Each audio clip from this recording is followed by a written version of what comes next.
시간은 하나님 말씀 봉독하는 시간입니다. 하나님 말씀 요한복음입니다. 요한복음 1장 1절에서 3절까지입니다.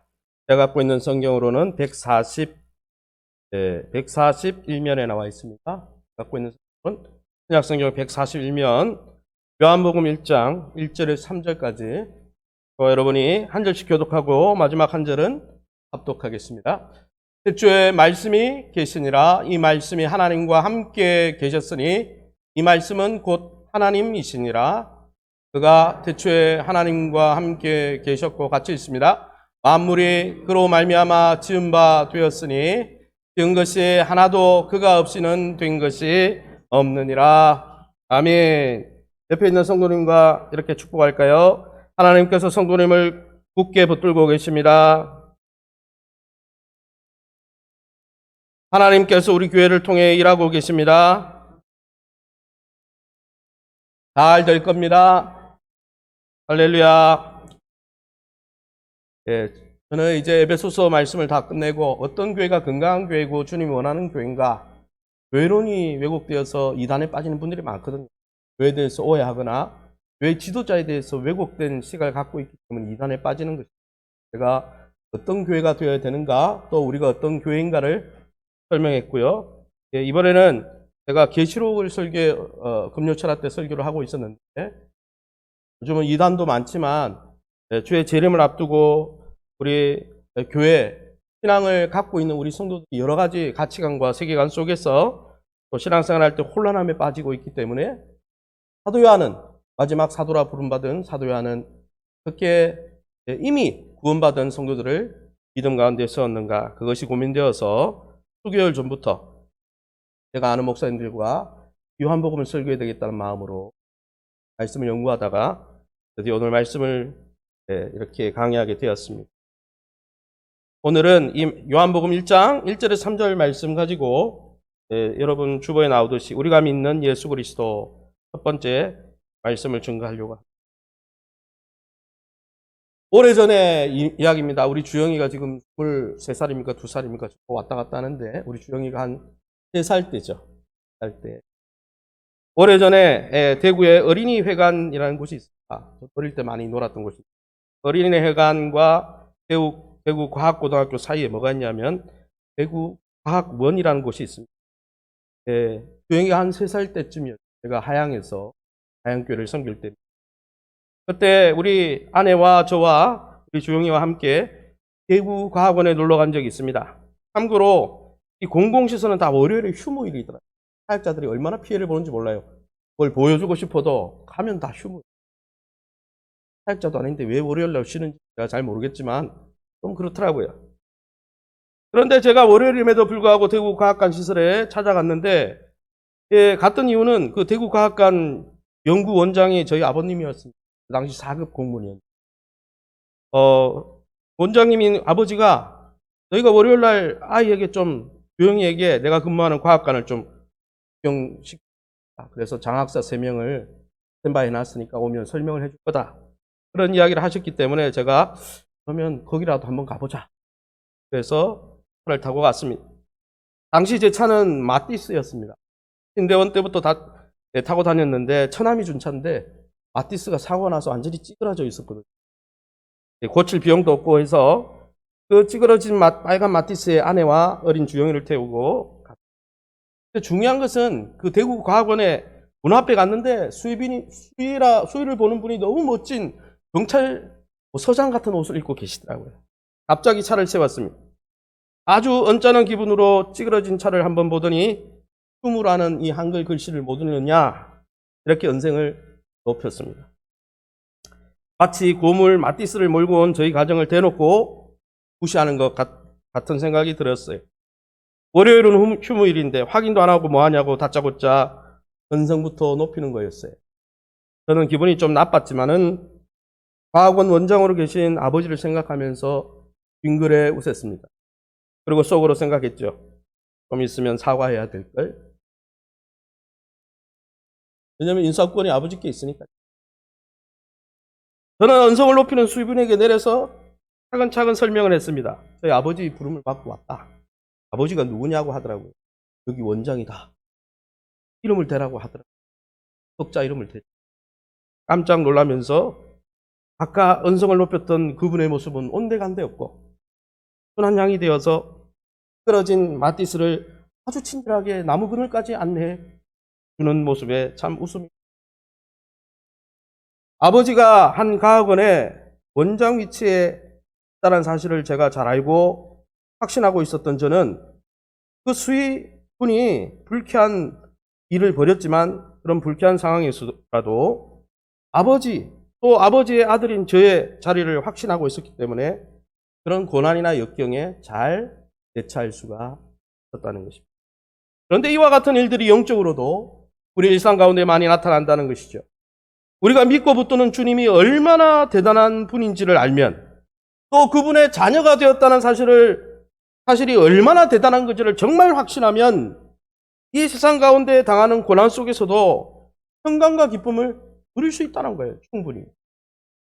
그래서 사도 요한은 오늘 우리가 믿고 붙들고 있는 예수 그리스도께서 실제로 얼마나 큰 분인지를 설명하는데 열을 올리고 있는 것이죠. 다른 복음서들은 다 땅에 속한 인물로서 예수님이 어떻게 땅에서 인성을 가지고 물론 신성을 가진 분이지만은 땅에 속한 분로 땅에 있는 여러 가지 일들로 묘사를 합니다. 그러나 사도 요한은 공간 복음서 마태, 마가, 누가 그 복음서와는 전혀 다르게 사도 요한은 단도직입적으로 그분이 하나님이다. 처음부터 다른 이야기 안 해요. 신학적으로 요동하고 있던 그 이단에 휘둘리고 있던 초대교회 성도들을 향해서 너희가 믿고 있는 그분이 하나님이고 그분이 너희에게 영원한 구원자고 그분을 붙드는 게 참믿음이고 그래서 하늘로 온 분이라고 예수님은 하늘로부터 오신 분이라고 소개하기 때문에 요한복음을 무슨 복음이라고요? 독수리 복음, 하늘을 나는 독수리 복음이다 라고 말하지 않습니다. 사랑하는 성도 여러분, 저와 여러분에게 예수 그리스도는 어떤 분이십니까? 어떤 분으로 예수님을 알고 있습니까? 만약 우리가 예수님의 진짜 정체성과 신분을 믿거나 확신할 수 없으면 그분에게 미래를 맡길 수가 없는 거예요.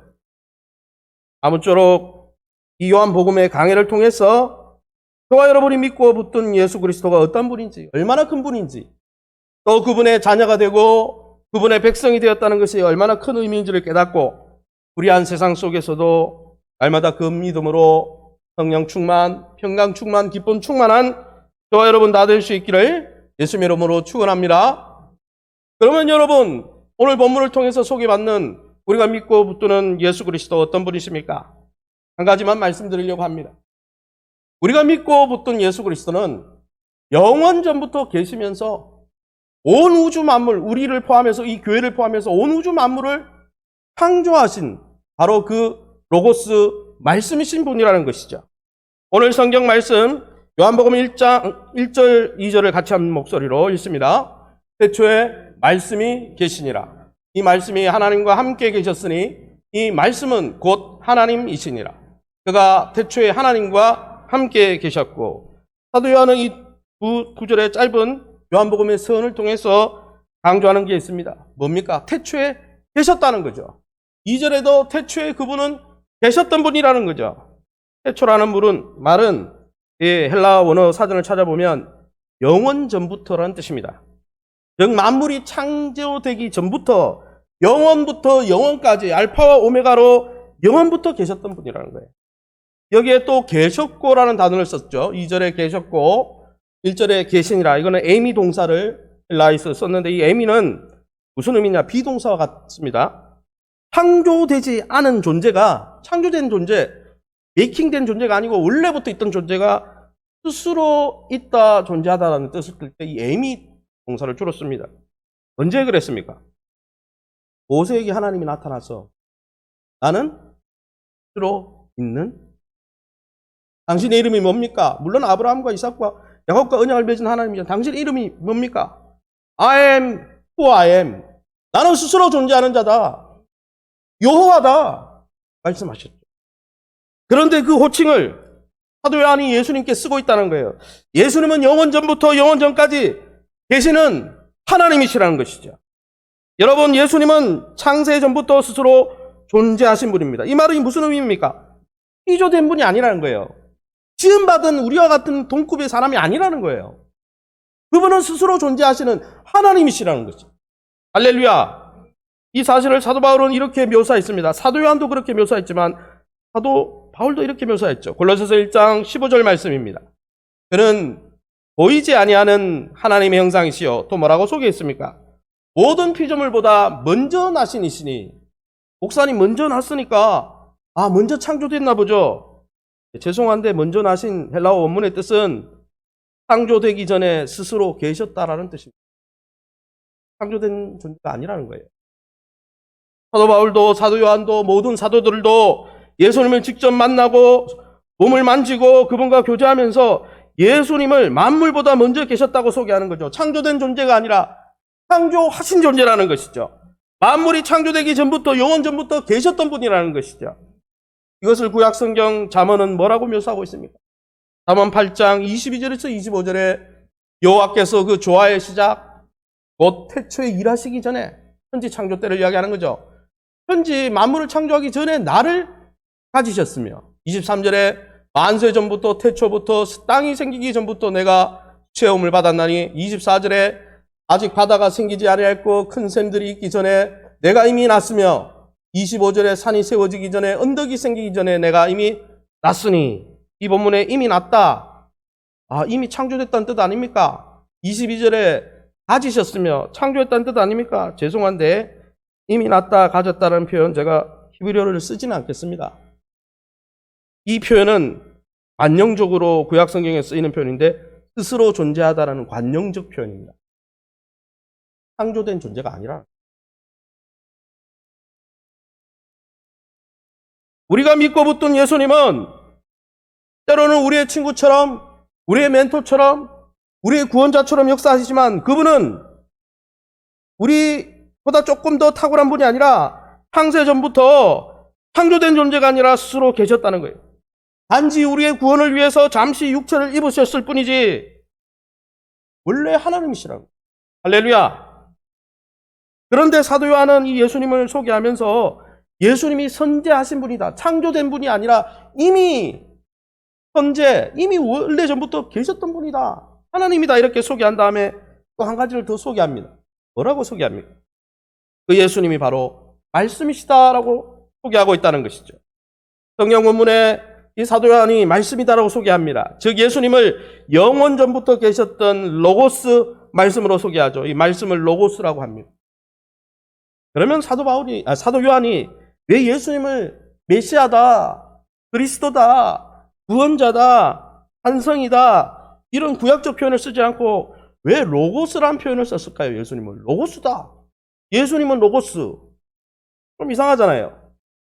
이것은 사도 요한이 사역하던 초대교회 환경 때문입니다. 사도 요한은 사도 바울이 제자훈련하고 있던 에베소 교회에 사도 바울이 죽고 나서 디모데가 와서 사역을 하죠. 형지순례 가보면 디모데가 끌려가고 죽고 나서 누가 왔냐면 사도 요한이 와서 에베소 교회를 비롯한 7교회를 돌보게 됩니다. 그리고 반모소부로 끌려가죠.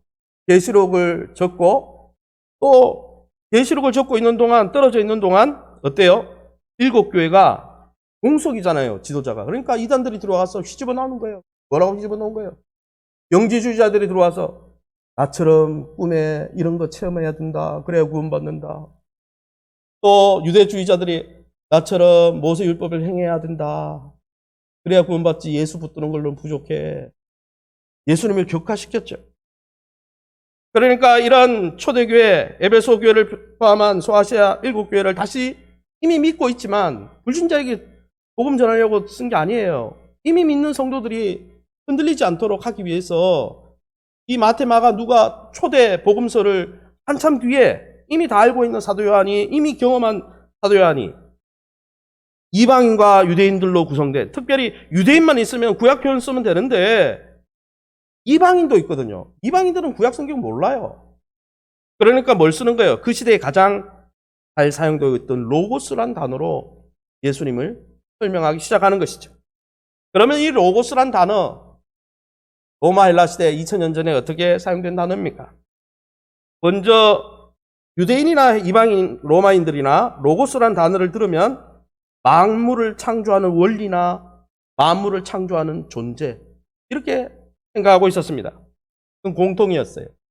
특히 구약 성경을 읽던 유대인들은 로고스라 그러면 인격을 가진 창조자이시며 하나님의 말씀, 인격체인 창조자인 하나님의 말씀을 가리킬 때 로고스라는 단어를 썼어요. 그래서 잠언 8장 27절에서 31절을 계속 연이어서 읽어보면 이렇게 돼 있죠.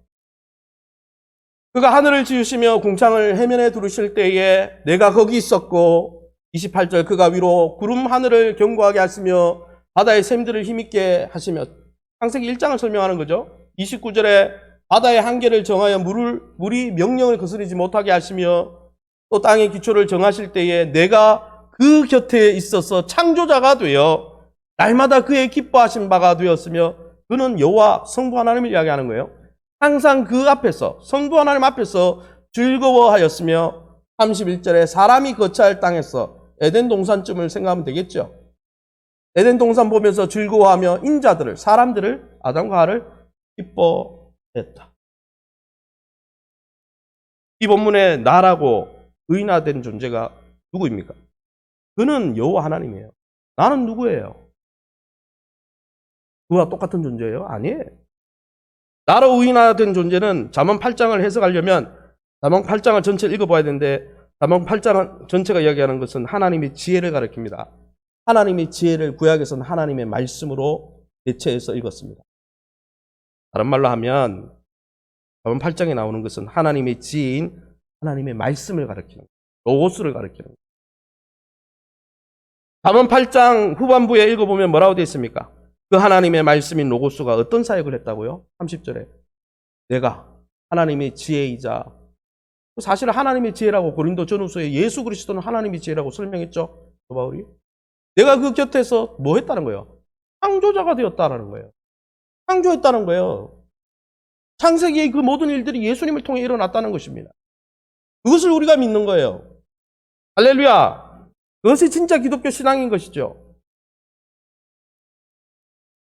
사실 사도 요한은 오늘 본문 요한복음 1장 1, 2, 3절을 읽으면서 우리를 잠언 8장으로도 인도하지만 창세기 1장으로도 인도하고 있습니다. 창세기 1장에 뭐라고 되어 있습니까? 이렇게 되어 있습니다. 태초에 하나님이 천지를 창조하시니라. 오늘 요한복음 1장에 태초에 말씀이 계시니라. 3절에 하나님이 이르시되 빛이 있으라 하시니 빛이 있었고, 하나님이 이르시되 물 가운데 궁창이 있어 물과 물로 나뉘라 하시고, 계속 하나님이 이르시되가 반복되죠. 옛날에 성경에는 하나님이 가라사대 이렇게 했어요. 예전에 가라사대 게임 많이 하셨죠. 가라사대 손 드세요. 그러면 손 들어야 돼요. 가라사대 말하는데 손 내리라고 손 내리면 벌칙 당해요. 말씀대로 이루어집니다.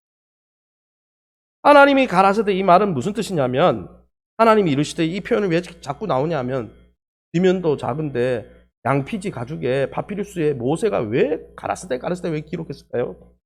하나님의 창조 사역이 진화론자들처럼 그냥 스스로 자연스럽게 이루어진 게 아니고 하나님의 말씀, 하나님의 지인 말씀을 통해서 이루어졌다는 거예요. 그런데 그 말씀 로고스가 누구라는 거예요, 지금? 예수 그리스도라는 거예요. 할렐루야. 시편 기자가 그래서 이렇게 말씀했죠. 시편 33편 6절에서 9절 같이 읽습니다.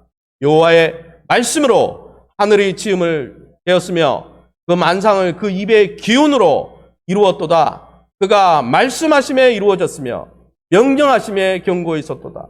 시편 기자가 창세기 1장 이것을 묵상하고 잠언을 묵상하면서 뭘 이야기하는 거예요?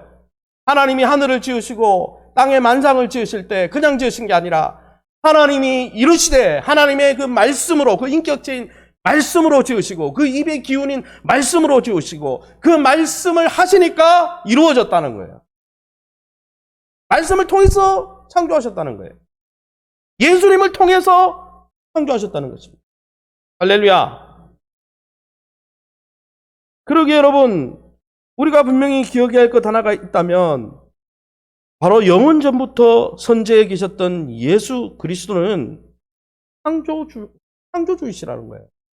그분이 그분의 말씀으로, 그 말씀이 육신이 되어서 오신 분이, 원래 선지에 계셨던 그 말씀이 육신을 입고 온 분이 예수님이라는 거예요.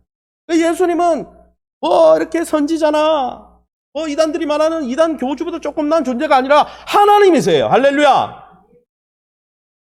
요한복음 1장 3절을 사도 요한은 이렇게 요약하고 있습니다. 같이 읽습니다. 만물이 그로 말미암아 지은 바 되었으니 지은 것이 하나도 그가 없이는 된 것이 없느니라. 여기서부터 이단이 갈리는 거예요. 여러분, 코란 보세요. 예수를 뭐라고 소개합니까? 노아와 선지자들과 동급으로 놓고 의로운 선생이나 구원자다 이렇게 소개합니다. 그렇지 않습니다. 그분은 하나님이십니다. 창조주이십니다. 여러분, 그 말씀 되신 예수님께서 창세 때 온 우주 만물을 창조하셨습니다. 지금 눈앞에 보이는 모든 세상은 성자 예수님께서 성부 하나님, 성령 하나님과 함께 창조하신 것들입니다. 눈에 보이는 것만 창조하신 게 아니에요. 눈에 보이지 않는 영혼과 보이지 않는 영적인 세계도 다 주님이 창조하신 거예요. 사도 바울은 그것을 이렇게 소개하고 있죠. 골로새서 1장 15절에서 17절입니다. 그는 보이지 아니하는 하나님의 형상이시요 밑줄 친 부분만 읽을게요. 모든 피조물보다 먼저 나신 이시니. 같이 읽겠습니다. 만물이 그에게서 창조되되 보이는 것들과 보이지 않는 것들과 만물이 다 그로 말미암고 그를 위하여 창조되었고 만물이 그 안에 함께 섰느니라. 아멘. 무슨 이야기를 하고 있습니까? 만물의 창조이신 예수 그리스도, 말씀이신 예수 그리스도, 하나님의 지혜와 말씀이신 예수 그리스도를 통해서 만물을 창조하시고, 더 충격적인 것은 17절에 그 만물이 다 예수 안에 지금 체험을 받고 있다. 예수님이 그 만물이 흐트러지지 않도록 붙들고 계시다는 거예요. 할렐루야! 목사님, 그건 너무 자의적 해석 아닙니까? 예수님이, 과학자들이 들으니까 예수님은, 하나님은 창조하고 나서 자연 법칙이라는 법칙에 모든 세상을 맡겨놓고 그냥 훌 여행 때렸다 하던데요. 그게 자의적인 과학자들의 상상이죠. 여러분, 히브리서에 뭐라고 되어 있습니까? 이렇게 되어 있습니다. 히브리서 1장 2절 3절입니다. 이 아들, 예수님을 이야기죠. 이 아들을 만유의 상속자로 세우시고 또 그로 말미암아 모든 세계를 지으셨느니라. 지으시기만 했을까요? 3절에 보세요. 그의 능력의 말씀으로 만물을 붙드시며 지금도 붙들고 계세요.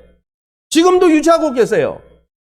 죄로 인해서 이 세상이 더럽혀지고 무너지니까 죄를 정결케 하는 일을 하시면서 만물이 흩어지지 않도록 붙들고 계시다는 거예요. 할렐루야!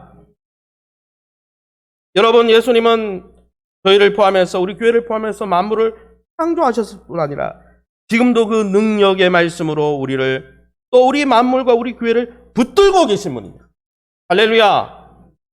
죄와 사망의 권세로 허물져 내리는 이 세상을, 우리 죄악을 십자가 위에서 다 다루시고 처리하심으로 더 이상 허물어지지 않도록 굳게 붙드사 보존하고 계신 분이라는 거예요. 할렐루야. 그러니 어떻게 찬송하지 않을 수 있고, 그러니 어떻게 예수님을 떠나서 우리 인생을 생각할 수.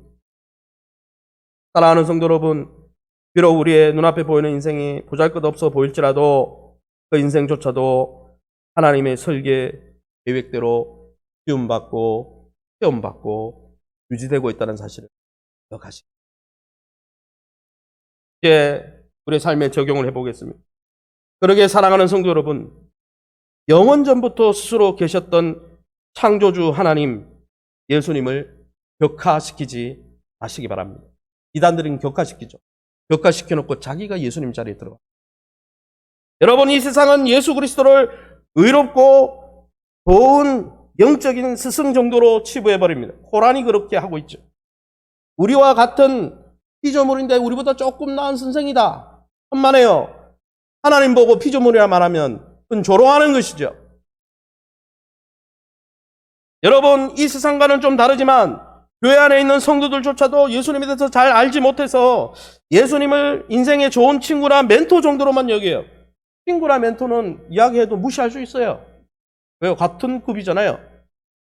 그러나 여러분, 좋은 친구 역할을 해주시고 멘토 역할을 해주시고 때로는 구원자와 우리의 도움이 되시지만 그분은 우리 같은 피조물입니다. 그분은 영원전부터 계셨던 창조주 하나님이세요. 그분의 말은 들어도 좋고 안 들어도 좋고 그런 말이 아니에요. 그분의 어드바이스와 조언은 들어도 좋고 안 들어도 되는 그런 말씀이 아니라고요. 우리의 삶 속에 강력히 영향을 미치는 말씀이라는 것이죠. 비록 우리의 친구이자 우리의 구원자요 멘토 역할을 하시기 위해서 이 육신을 입고 시공간에 계시긴 했지만 우리가 사는 이 역사 가운데 갇혀 계실 분이 아닙니다. 우리가 사는 이 시대의 프레임 안에 갇혀 계시는 분도 아니고요. 우리가 생각하고 우리가 추구하고 상상하는 우리의 세계관과 가치관과 생각과 사상 속에 갇혀 계신 분도 아닙니다. 천만에. 예수님은 영원 전부터 거기 계시고 그분의 뜻대로 역사하는 분이시죠. 할렐루야. 예수님은 영원 전부터 계셨습니다. 성부 성령이 천지를 창조하실 때도 계셨고 노아 시대 때 홍수로 심판할 때도 거기 계셨으며 아브라함을 갈대아 우르 땅에서 부르실 때도 계셨고 그분이 계시지 않은 적은 한 번도 없다라는 거예요. 여러분, 예수님은 그러기에 성부 하나님과 마찬가지로 영원하신 하나님이시고 영원한 주관자시고 영원한 시간과 역사의 주관자를 우리가 우리의 주님으로 우리 아버지로 붙들고 있다는 거예요. 우리는 그런 분의 여러분 백성이고 제자요 그분의 자녀가 되었다는 것이죠. 제가 각 원장 아버지를 믿고 그렇게 여러분 수희가 아무리 욕해도 그냥 웃고 넘길 수 있었는데 각은 원장이 아니잖아요. 하늘에 천지 만물의 CEO인데 그분의 자녀인데. 그런데 안타깝게도 이걸 모르는 세상 과학자들은 아직도 이 온 우주가 어떻게 만들어졌으며 이 우주를 통합하고 유지하는 원리가 무엇인가 그걸 로고스라 하거든요. 과학자들. 그걸 아직도 갖고 있습니다. 그러나 우리는 이 온 우주를 창조하고 통합하고 그 안에서 유지하고 계신 로고스의 말씀을 이미 알고 있습니다. 이미 믿고 붙들고 있습니다. 그분의 히브리서에 보면 그분의 형제요 그분이 사랑하는 대상으로 세움받고 있습니다. 그 원리와 로고스, 그 창조의 원리, 우주의 원리 로고스는 다름 아닌 완전하신 인간으로 오셨던 또 완전한 하나님이신 예수 그리스도 성자 하나님이십니다. 사랑하는 성도 여러분, 우리 인생을 포함해서 우리 교회를 포함해서 온 우주 만물이 예수 그리스도의 목적대로 지어지고 있습니다. 온 우주 만물이 그 말씀 대신 예수님의 계획에 의존하고 있습니다. 우리가 예수님을 조종하는 게 아니에요. 그런 면에서 말씀 대신 예수님은 우리의 목적과 이익을 위해 존재하는 분이 아니에요. 반대로 생각해요. 예수님을 위해서 예수님의 계획과 목적을 위해서 우리가 지음받은 것이 우리가 예수님을 이용하고 조종할 수 있는 분이 아니고 예수님의 목적과 의도대로 우리가 지음을 받고 세움을 받은 것이죠.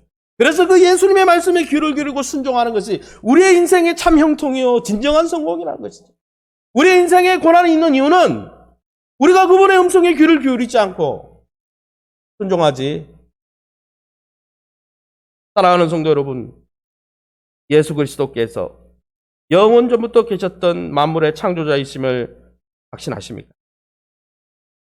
그렇다면 우리를 설계하시고 지금도 붙들고 계신 우리 한 사람 한 사람을 향한 계획을 갖고 계신 예수님과 교제하고 있습니까? 그분의 음성에 귀를 기울이고 있습니다. 그것만큼 세상에 중요한 일이 뭐가 있어요?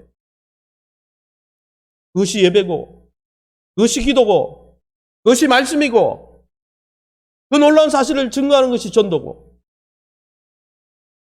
그거보다 더 바쁘고 중요한 일이 뭐가 있습니까? 사랑하는 성도 여러분, 시편 119편의 시편 기자는 그래서 이렇게 우리에게 권면하고 있습니다. 시편 119편 함께 읽어보겠습니다.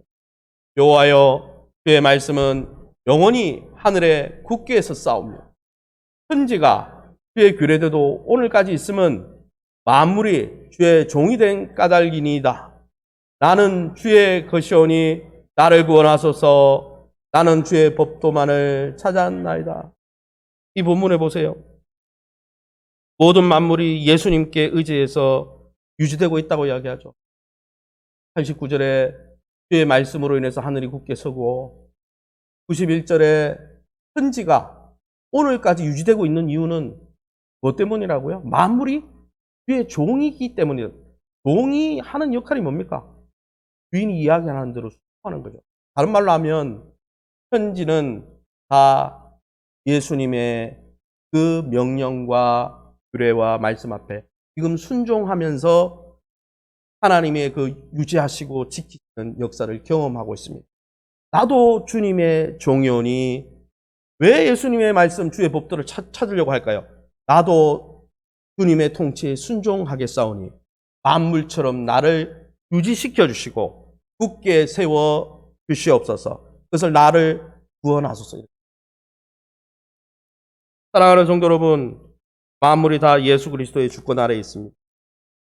그의 피조물이자 그의 자녀인 우리도 아무리 우리 스스로가 잘났다고 해도 그분의 소유일 뿐입니다. 그분의 말씀대로 이 세상에서 그분의 말씀과 원리대로 세워질 뿐입니다. 우리가 아무리 예수님의 손을 벗어나려고 해도 벗어날 수가 없어요.